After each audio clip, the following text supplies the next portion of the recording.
வணக்கம். இன்றைய பிரதான செய்திகள். முதலில் தலைப்புச் செய்திகள்.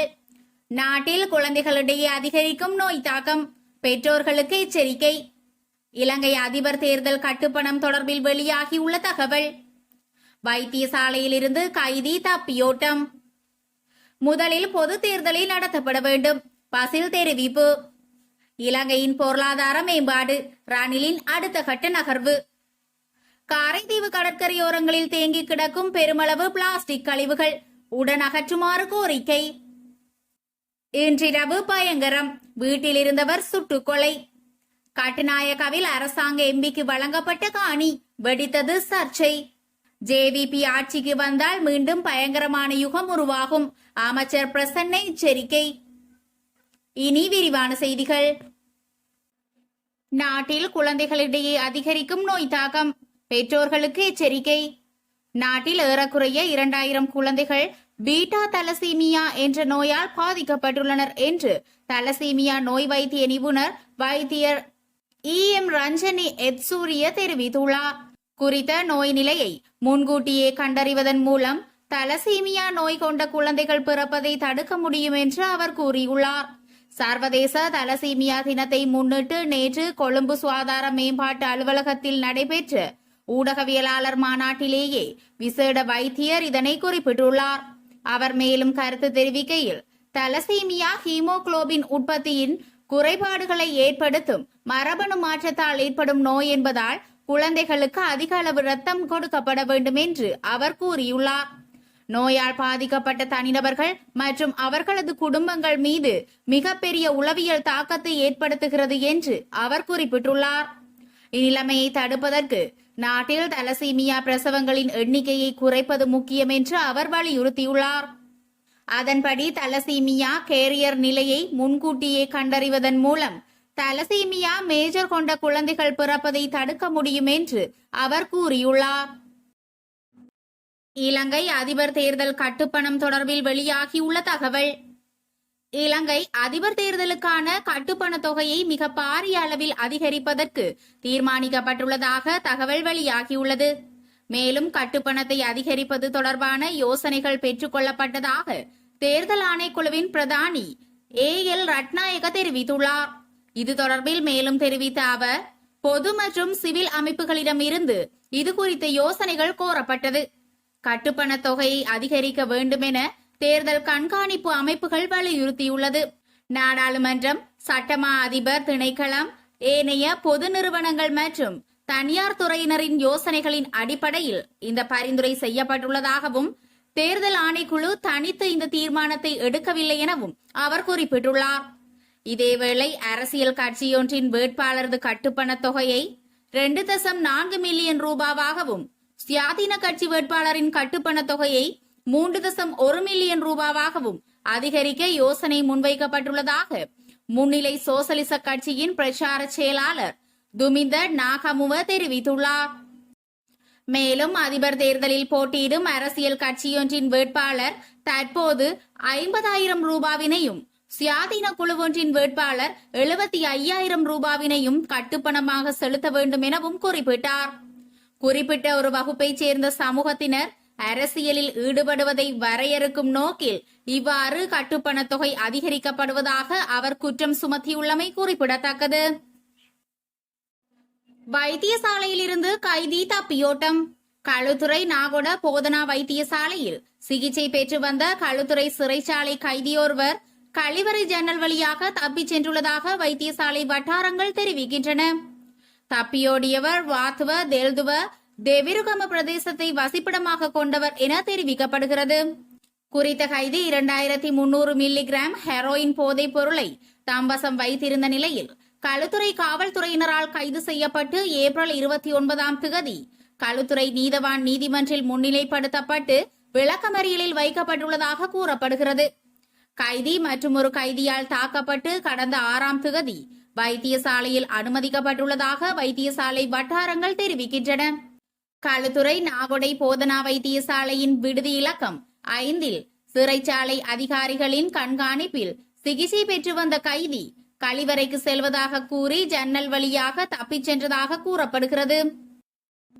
முதலில் பொது தேர்தல் நடத்தப்பட வேண்டும். பசில் தெரிவிப்பு. நடைபெறவுள்ள தேர்தல்களில் பொது தேர்தலே முதலில் நடத்தப்பட வேண்டும் என ஸ்ரீலங்கா பொதுஜன முன்னிலையின் ஸ்தாபகர் பசில் ராஜபக்ச மீண்டும் வலியுறுத்தியுள்ளார்.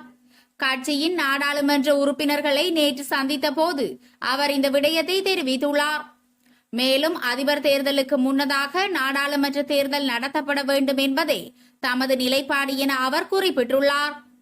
எனினும் முதலில் அதிபர் தேர்தலை நடத்துவதற்கு தற்போதைய அதிபர் ரணில் விக்ரமசிங்க முனைப்பு காட்டி வருவதாக அரசியல் வட்டார தகவல்கள் தெரிவிக்கின்றன.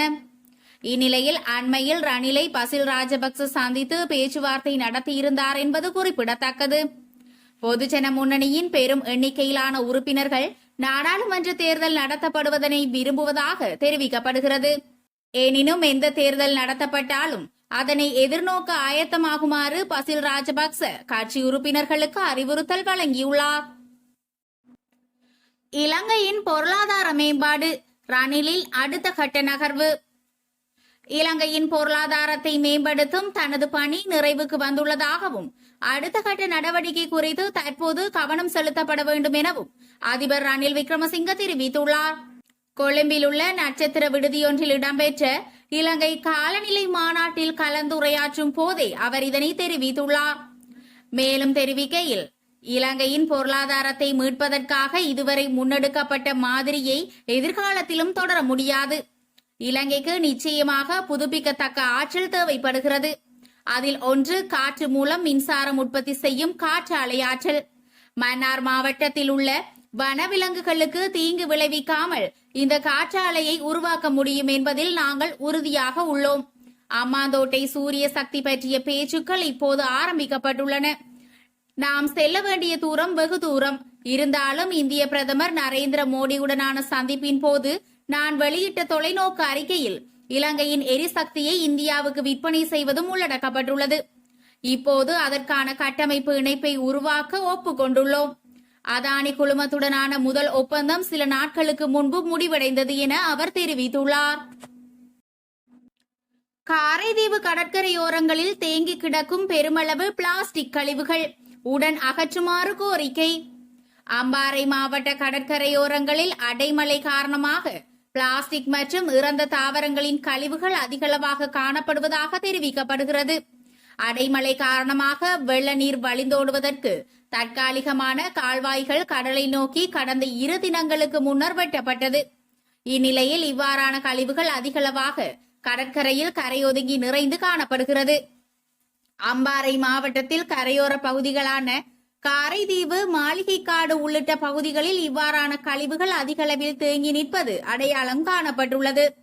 இவ்வாறாக கழிவுகள் அகற்றப்படாது கரையோர பகுதிகளில் தேங்கி நிற்பது கரையோர கடற்தொழிலாளர்களின் கடற்தொழிலுக்கு சிரமங்களை கொடுப்பதும் வலைகளில் சிக்குவதால் மிகுந்த சிரமங்களை எதிர்நோக்குவதுமாக தெரிவிக்கப்படுகிறது.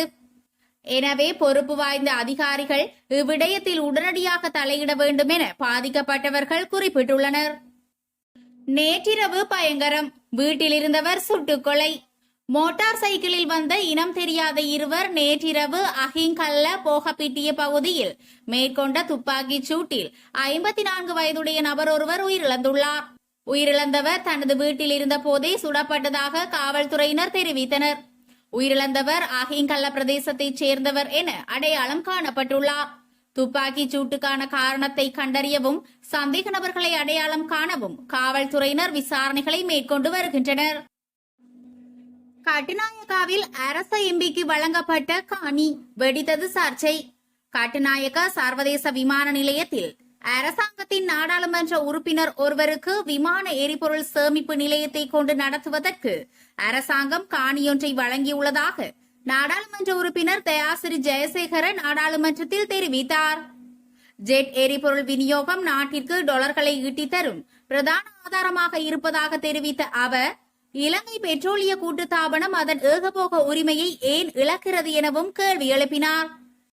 விமானங்களுக்கு எரிபொருளை வழங்கும் நோக்கத்திற்காக 51 மில்லியன் அமெரிக்க டாலர்கள் செலவில் கட்டுநாயக்காவில் ஒரு அமைப்பு நடைமுறையில் இருக்கும் போது ஜெட் எரிபொருளை வழங்குவதற்கும் கனல் லிமிடெட் மற்றும் ஃபிட்ஸ் ஏவியேஷன் நிறுவனங்களுக்கு இலங்கை பெட்ரோலிய கூட்டுத்தாபனம் அனுமதி வழங்கியுள்ளதாக அவர் கூறினார்.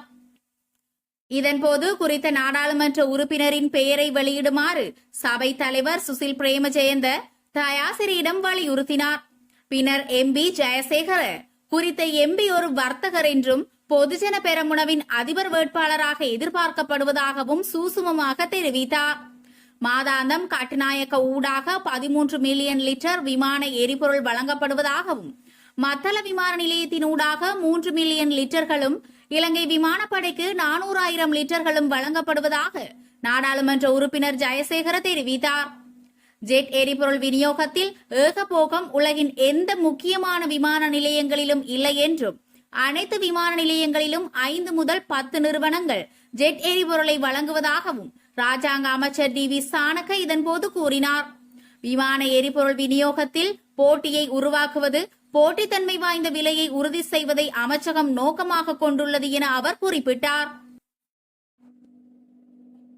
ஜேவிபி ஆட்சிக்கு வந்தால் மீண்டும் பயங்கரமான யுகம் உருவாகும். அமைச்சர் பிரசன்ன எச்சரிக்கை.